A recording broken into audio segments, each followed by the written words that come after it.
सबसे तेजी से विकसित होने वाली इकोनॉमी है। हमारा मकसद हाई जीडीपी ग्रोथ के साथ साथ इसका लाभ गरीब से गरीब तक पहुंचाने का भी है।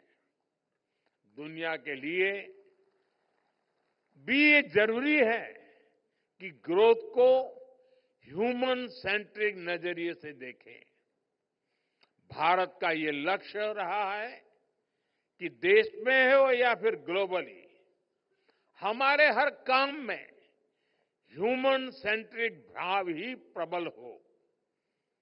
ये हमने तब भी देखा जब पूरी मानवता पर कोविड का इतना बड़ा संकट आया।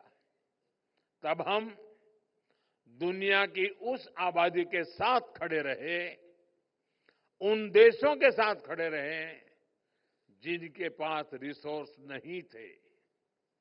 इनमें से अनेक देश ग्लोबल साउथ के थे, जिनके साथ भारत ने दवाएं और वैक्सीन शेयर की।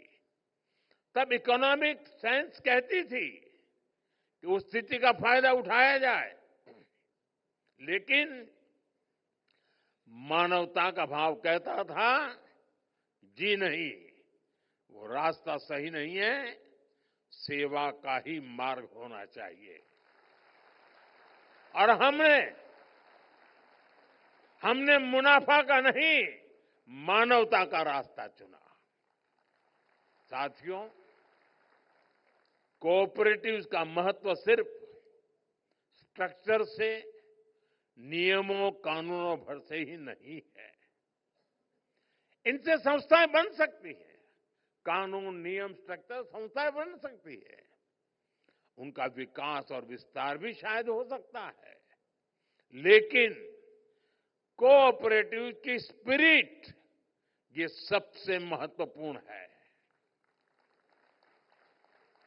यही कोऑपरेटिव स्पिरिट ही इस मूवमेंट की प्राण शक्ति है। ये सहकार की संस्कृति से आती है। महात्मा गांधी कहते थे कि कोऑपरेटिव्स की सफलता उनकी संख्या से नहीं, उनके सदस्यों के नैतिक विकास से होती है।